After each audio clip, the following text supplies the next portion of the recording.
Episode 70. Dengan judul, Proses Melahirkan. Wajah Soro memerah semerah kepiting rebus yang baru disajikan di senja hari. Beberapa menit lalu, gadis itu mendapatkan penjelasan dari Liu Yuwen tentang bagaimana seorang wanita bisa hamil. Biarpun Liu Yuwen berusaha menerangkannya dengan kata-kata yang lebih sederhana, namun tetap saja penjelasan tersebut masih bersifat sensitif bagi gadis itu. Akhirnya, Soro hanya menutup wajahnya usai Liu Yuwen selesai menjelaskan. Liu Gege, aku tidak tahu wanita dan laki-laki setelah menikah akan melakukan itu. Soro berkata gugup. Ia langsung pergi dari samping Liu Yuwen untuk menenangkan perasaannya kembali. Liu Yuwen tertawa kecil. Tingkah Soro yang malu-malu di matanya justru terlihat lucu dan menggemaskan. Meski memalukan, setidaknya Liu Yuwen sudah mengajarkan ilmu yang sangat penting bagi gadis itu untuk kehidupan kedepannya nanti. Wennya, kenapa dengan Rur? Aku belum pernah melihat wajahnya semerah itu. Kakek Shou baru saja mengobrol dengan para pedagang saat ia ingin bertemu Liu Yuwen dan berpapasan dengan Soro yang berlari dengan wajah yang memerah. Bahkan sampai telinganya. Tidak ada, kek. Bukan sesuatu yang penting. Liu Yuwen tersenyum canggung. Baiklah. Setidaknya aku senang hubungan kalian jadi lebih akrab. Kakek Shou tersenyum lebar. Aku berencana untuk melakukan patroli di sekitaran sini. Khawatir ada hewan buas, perampok, atau sejenisnya. Wener, kau juga yang lain. Liu Yuwen mengangguk. Peristirahatan. Mereka memang berada di lokasi hutan. Lindang wajar saja kakek Shao. Sedikit waspada mengingat bisa kapan saja serangan datang dari segala arah. Meski kakek Shao sangat kuat dan mampu melindungi dirinya sendiri, ia tetap akan kesulitan jika bertarung sambil melindungi belasan rombongan pedagang yang lain. Kakek Shao kemudian pergi. Dalam sekali gerakan tubuhnya menghilang seperti menyatu dengan ruang hampa. Tidak bersuara, tidak ada getaran, benar-benar ilmu meringankan. Tubuh tingkat tinggi yang sangat cepat tetapi memiliki gerakan yang mulus. Liu Yuwen memperhatikan rombongan pedagang itu yang hampir semuanya adalah pria parubaya. Sementara sedikit diantaranya merupakan pemuda 20-30 tahun. Hanya beberapa wanita yang bergabung di rombongan tersebut termasuk wanita hamil yang ditanyakan Soro sebelumnya. Saat pandangan Liu Yuwen terarah pada wanita hamil tersebut, dahinya mengerutkan ketika menemukan sang wanita sedikit merintih dan menahan rasa sakit. Sayang, kau kenapa? Suami dari wanita hamil itu panik ketika melihat istrinya sudah kesakitan. Aku tidak tahu suamiku, tapi sepertinya aku akan melahirkan sekarang. Apa? Tidak mungkin. Kehebohan segera cepat terjadi dalam rombongan itu. Baik pasangan suami istri ataupun pedagang yang lain tampak terkejut ketika mengetahui akan ada yang melahirkan. Masalahnya tidak ada dari mereka yang bisa membantu proses persalinan. Ditambah kini mereka sedang berada di tengah hutan. Kenapa bisa sekarang? Bukankah seharusnya kita bisa melahirkan di kota? Para pedagang ikutan panik. Meski mereka berasal dari keluarga yang berbeda, namun hubungan antar pedagang ini sangat dekat. Sebenarnya kalau tidak ada badai kemarin, rombongan pedagang sudah bisa tiba di kota terdekat dan berencana melahirkan di sana, namun situasinya memaksa mereka berkata lain. Liu Gege, ada apa? Soro berlari mendekati Liu Yuwen. Wajah gadis itu sudah tidak semerah lagi seperti sebelumnya. Soro sadar ada sesuatu yang gawat sedang terjadi pada rombongan pedagang. Ada yang melahirkan. Wanita hamil tadi akan melahirkan. Jelas Liu Yuwen, tapi tidak secara rinci. Ia langsung berjalan menghampiri perempuan yang sedang mengandung tersebut. Siapkan tenda untuk melakukan proses persalinan. Beri kain, selimut atau apapun yang lembut, serta ambilkan air 1 ember. Perintah Liu Yuwen pada para pedagang tersebut. Tuan, mungkinkah Anda bisa membantu? Sang suami menatap Liu Yuwen penuh harap. Liu Yuwen mengangguk pelan. Ya, kemungkinan besar aku bisa melakukannya. Para pedagang itu saling berpandangan sejenak sebelum buru-buru menuruti perintah Liu Yuwen. Sebuah tenda sudah disiapkan. Liu Yuwen tidak menunggu waktu lagi karena ia menyadari perempuan itu sebentar lagi benar-benar akan melahirkan. Terlihat dari air ketubannya yang sudah pecah. Proses persalinan itu berlangsung cukup lama. Sang suami ikut masuk ke dalam tenda beserta perempuan yang lain. Sementara sisanya berada di luar sambil menunggu dengan perasaan cemas. Soro memilih diam menyaksikan. Baginya ia baru pertama kali melihat kejadian seperti ini dalam hidupnya. Waktu seolah bergerak melambat, tetapi untungnya semua itu diakhiri dengan adanya suara tangisan di dalam tenda. Tangisan berasal dari sang bayi. Sontak saja hal tersebut membuat para pedagang yang menunggu di luar bisa bernafas dengan lega. Selamat. Bayi paman dan nyonya adalah seorang perempuan. Liu Yuwen menggendong bayi itu lalu diserahkan pada suaminya. Sang suami menerima bayinya dengan tangan yang gemetar. Matanya berair dengan perasaan haru sebelum kemudian ia membawanya ke samping istrinya yang masih terbaring dengan lemas. Istriku, lihatlah.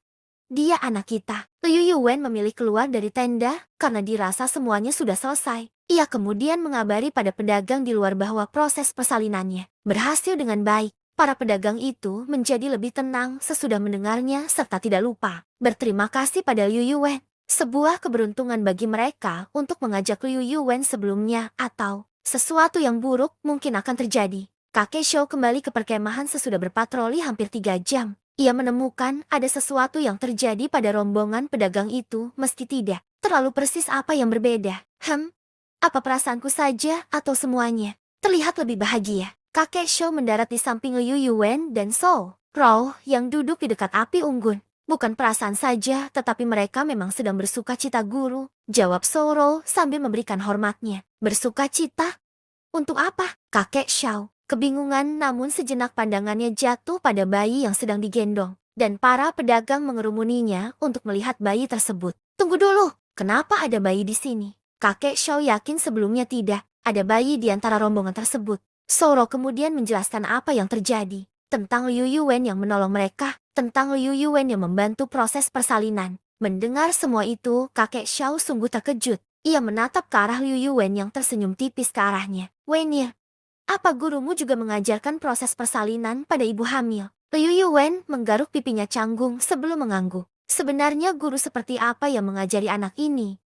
Dia bisa bermain pedang, mempunyai ilmu tangan kosong yang tinggi, tetapi di sisi lain, dirinya juga ahli dalam memasak terlebih sekarang. Dia bisa membantu proses persalinan. Kakek Shou menggaruk kepalanya. Ia benar-benar tidak bisa memahami guru semacam yang Liu Yuwen punya. Episode 71 dengan judul Identitas Asli Zhou. Dalam perjalanan berikutnya, suasana rombongan pedagang tampak jauh berbeda, terutama setiap keadaan selalu ada suara bayi yang menangis, biar cukup keras dan nyaring namun tidak ada dari rombongan tersebut yang merasa terganggu. Sebaliknya tangisan bayi itu justru membuat orang-orang di sekitarnya tertawa serta merasa bahagia. Di siang hari yang panas, rombongan pedagang sempat berhenti untuk makan dan mengistirahatkan kuda mereka yang telah berlari cukup lama. Zhou Rou yang penasaran pada sang bayi memilih ingin melihatnya lebih dekat. Memperhatikan bayi kecil itu ketika berada di gendongan, sedang disusui atau ketika tengah tidur. Satu hal yang membuat Zhou Rou tertarik. Menurutnya bayi tersebut sangat menggemaskan. Apa Nona mau menggendongnya? Tawar ibu bayi itu ketika melihat Zhou Rou begitu antusias pada anaknya. Tidak, Bu. Aku hanya ingin melihatnya saja. Zhou Rou menolaknya sopan. Tidak apa. Sekali saja. Siapa tahu Nona kepingin punya bayi juga kalau sudah menggendongnya. Ibu itu tertawa kecil, menggoda Zhou Rou. Wajah Zhou Rou merona. Semenjak mendengar penjelasan Liu Yuwen, perasaannya jadi lebih sensitif ketika membahas bayi. Ibu itu kemudian mengulurkan bayinya ke arah Zhou Rou. Meski tampak ragu, pada akhirnya gadis itu menerima bayi tersebut ke dalam gendongannya. Bayinya ringan, Bu. Ibu tersebut tertawa. Tentu saja. Bagaimana? Nona menyukainya. Zhou Rou mengangguk. Ia memperhatikan wajah bayi itu yang terlelap damai di dalam tidurnya. Rasa penasaran serta ingin tahunya hampir sama persis dengan diriku di masa lalu. Liu Yuwen memperhatikan percakapan Zhou Rou dan ibu itu dari bawah pohon. Menurutnya karakter Zhou Rou yang tertarik pada banyak hal seperti kepribadian Liu Yuwen di kehidupan pertamanya. Bagaimana tanggapanmu, Were? Rou sudah cocok menjadi seorang ibu. Liu Yuwen terkejut ketika menemukan kakek Shou sudah berada di sampingnya. Mungkin karena ia terlalu fokus pada Zhou Rou, membuatnya tidak menyadari keberadaan jagoan terkuat tersebut. Kek, jangan membuat jantungku berhenti. Liu Yuwen mengelus dadanya sambil menggerutu. Selain itu, Lur juga masih terlalu muda untuk jadi seorang ibu. Aku hanya sedikit bercanda, anak muda. Siapa tahu kau ingin menikah lebih awal. Kakek Shou tertawa kecil sebelum kemudian duduk di samping Liu Yuwen. Tapi kau benar. Dia masih terlalu muda. Lebih baik Roro fokus berlatih dulu. Kakek Shou menghela nafas cukup panjang. Apa kau tahu, Wene? Roro bukanlah gadis biasa seperti yang kau bayangkan. Dia tidak sesederhana perempuan yang berbakat saja, tetapi identitasnya lebih dari itu. Kakek Shou memandang Zhou Rou dari kejauhan, tetapi Liu Yuwen menemukan tatapan Kakek Xiao dipenuhi kesedihan meski terlihat samar-samar dan hanya sesaat. Apakah maksud kakek Ruer bukan dari anak desa? Kakek Xiao mengerutkan dahi. Sepertinya Roro telah menceritakan masa lalunya padamu. Liu Yuwen mengangguk tanpa berniat menutupinya. Itu berarti Roro sudah sangat mempercayaimu. Kakek Xiao mengangguk pelan. Baguslah kalau begitu. Lalu kenapa kau beranggapan demikian? Karena anting yang dipakai Roro bukan? Potong kakek Xiao. Liu Yuwen tersenyum canggung sebelum mengangguk. Sepertinya Soro tidak mengetahui bahwa kakek Xiao sebenarnya sudah menyadari rahasia anting tersebut. Kau benar-benar bisa melihatnya?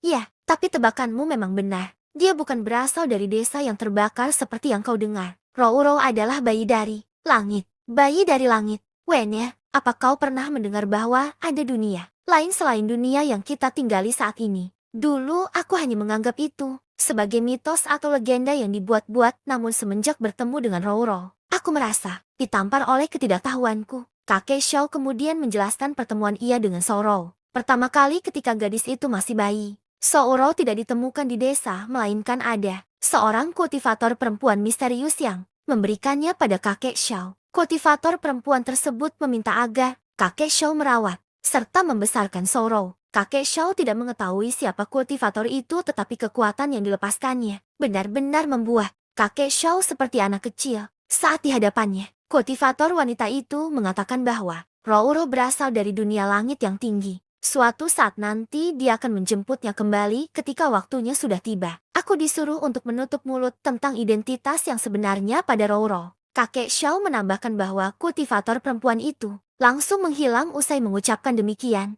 Liu Yuwen menahan nafasnya mendengar semua itu. Sesuai yang dirinya duga, Soro memiliki identitas yang tidak biasa dan bukan berasal dari dunia ini. Kau sepertinya tidak terlalu terkejut ketika membahas adanya dunia lain. Kakek Xiao menatap Liu Yuwen. Tidak, kek. Aku justru baru mengetahuinya sekarang. Bohong Liu Yuwen. Ia tidak bisa mengatakan kalau dirinya juga bukan berasal dari dunia ini. Kakek Xiao menyipitkan matanya penuh curiga, tetapi tidak membahasnya lebih jauh. Lebih tepatnya karena kakek Xiao teralihkan oleh sesuatu. Ini, nafsu membunuh. Kakek Xiao menoleh ke salah satu arah. Liu Yuwen juga merasakan hal serupa. Nafsu membunuh itu tampak terasa dari jarak beberapa kilometer dari lokasi peristirahatan mereka. Terlebih seseorang yang melepaskannya tidak berusaha untuk menyembunyikan nafsu membunuh tersebut. Wennya, kabari yang lain untuk segera bergegas. Ada sekelompok aliran hitam yang sedang menuju ke sini. Apakah mereka berasal dari sekte? Kakek Xiao mengangguk. Pastinya. Jarang sekte aliran hitam bergerak sebesar ini. Kecuali ada sesuatu yang penting. Tanpa perlu dijelaskan lebih rinci keduanya. Mengetahui penyebab semua ini berkaitan dengan artefak misterius yang kakek Xiao bawa. Liu Yuwen mengangguk. Sebelum ia berbalik memberitahukan yang lain, kakek Xiao tiba-tiba melemparkan sesuatu pada Liu Yuwen. Wener, aku berikan artefak ini kepadamu. Anggap saja sebagai balas budi jamuan sebelumnya saat pertemuan pertama kita. Pertama kali, Liu Yuwen menangkap artefak itu. Kakek Xiao, ini, jangan buang waktu Wener. Kau harus mengerti bahwa aku tak bisa ikut bersama kalian. Aku akan menghadang mereka di sini agar kamu dan yang lain bisa lari. Liu Yuwen mengangguk. Ia mengerti jelas bagaimana situasinya. Kakek Xiao mungkin bisa melawan sekelompok aliran hitam itu, namun ia tak bisa bertarung serius jika perhatiannya terbagi untuk menyelamatkan rombongan pedagang. Selain itu, meski berlari menggunakan kuda, rombongan pedagang masih bisa terkejar dengan ilmu meringankan tubuh yang kecepatannya bisa beberapa kali lipat dari kecepatan kuda. Tanpa menunggu waktu, Liu Yuwen kemudian mengabari para pedagang termasuk Soro. Wajah mereka dipenuhi keterkejutan serta ketakutan ketika mendengarnya. Para pedagang segera bergegas membereskan barang-barang dan memasukkannya ke dalam kereta. Tidak menunggu lama kuda mereka segera bergerak dengan kecepatan penuh. Liu Yuwen menoleh pada kakek Xiao yang sudah pergi menuju pancaran nafsu membunuh tersebut. Liu Yuwen duduk di kereta paling belakang sambil memperhatikan keadaan sekelilingnya. Dengan penuh kewaspadaan, episode 72 dengan judul Raja Racun Heng dan alasan lain kakek Xiao menjadi lebih waspada pada nafsu membunuh tersebut. Bukan hanya jumlahnya yang besar, namun kakek Xiao samar-samar merasakan ada aura hebat yang terpancar di sana. Aura seorang kultivator yang sudah berada di tingkatan alam kaisar. Kakek Xiao berdiri di tengah jalan sambil menunggu orang-orang yang memancarkan nafsu membunuh datang ke arahnya. Tidak lupa ia juga melepaskan aura kultivasinya agar mereka menyadari keberadaannya. Tidak lama ada belasan jarum tiba-tiba terbang ke arah kakek Xiao. Yang dilakukan pria tua itu tidak menghindar melainkan membiarkan mereka menyentuh kulitnya. Jarum-jarum tersebut tidak berhasil menembus kulit kakek Xiao. Sebaliknya mereka patah atau terpental ke berbagai arah. Berhenti bermain-main Hengdan. Senjata mainan seperti ini tidak akan bisa melukaiku. Nada suara kakek Xiao terdengar dingin sambil melirik ke satu arah. Tidak berangsur lama, seseorang keluar di balik sebuah pohon. Seorang pria yang memakai topeng emas dengan jubah berwarna hijau terang. Pria itu langsung membuka topengnya hingga terlihat wajahnya yang riang serta hampir seumuran dengan kakek Xiao. Pria itu bertepuk tangan, seolah tebakan kakek Xiao sebelumnya adalah sesuatu yang bisa dibanggakan. Aku cukup terkejut. Di antara banyaknya kultivator alam kaisar di dunia ini, aku harus bertemu denganmu, teman lama. Pria berwajah riang itu tersenyum lebar. Kakek Xiao mendengus. Aku sudah menebak kalau kau akan datang. Melihat anggota sektemu membuat keonaran di kota hanya untuk mendapatkan artefak. Pastinya mereka adalah bagian dari suruhanmu. Pria berwajah riang yang sekarang berhadapan dengan kakek Xiao adalah ketua dari sekte kuil racun abadi yang bernama Hengdan. Heng dan dijuluki sebagai Raja Racun di Kekaisaran Langit Utara. Karena racikan racunnya yang terkenal mematikan. Hengdan sangat ditakuti oleh aliran putih bahkan aliran hitam. Hampir tidak ada orang yang mau berurusan dengannya. Hengdan adalah dalang kenapa banyak aliran hitam mempunyai racun belakangan waktu ini. Raja racun tersebut memang mendagangkan semua racunnya ke seluruh sekte aliran hitam. Aku mengerti sekarang. Jeti kultivator alam kaisar yang bawahanku maksud adalah dirimu. Pantas saja mereka kalah. Hengdan menggelengkan kepalanya. Kupikir kau sudah tidak mau lagi terlibat dunia persilatan. Bukankah dulu kau mengatakan akan pensiun? Kakek Xiao berdecak pelan. Awalnya aku juga berpikir demikian, tetapi setelah mendengar adanya artefak misterius muncul, aku tak punya pilihan lain selain harus terjun kembali. Keberadaan artefak misterius menyebabkan dunia persilatan Kekaisaran Langit Utara jadi tidak stabil. Secara ringkasnya, banyak peperangan dan pertempuran sering terjadi terutama dari kalangan sekte aliran putih dan sekte aliran hitam. Kalau aku diam, akan ada banyak potongan artefak jatuh ke sekte aliran hitam. Jika itu terjadi, kalian akan berbuat semena-mena di seluruh kekaisaran ini. Hengdan tertawa kecil. Kau memang mempunyai hati baik teman lama. Jeti, apakah potongan artefak itu ada di tanganmu sekarang? Menurutmu? Kakek Xiao tiba-tiba melesat cepat ke arah Heng dan sambil melepaskan serangan tapak. Heng dan nyatanya sudah bersiaga. Ia menyambut serangan tapak tersebut dengan serangan tapaknya. Sebuah gelombang kejut tercipta ketika kedua tapak bertemu. Kakek Xiao mundur beberapa langkah akibat serangan tersebut, begitu juga dengan Hengdan. Alis, kakek Xiao terangkat. Ia tidak menduga Hengdan bisa menahan serangannya, seolah bisa membaca pikiran kakek tua itu. Hengdan tertawa kembali. Teman lama, terakhir kita bertarung sekitar 20 tahun yang lalu. Apa kau pikir aku akan diam saja setelah kau melukaiku dengan parah?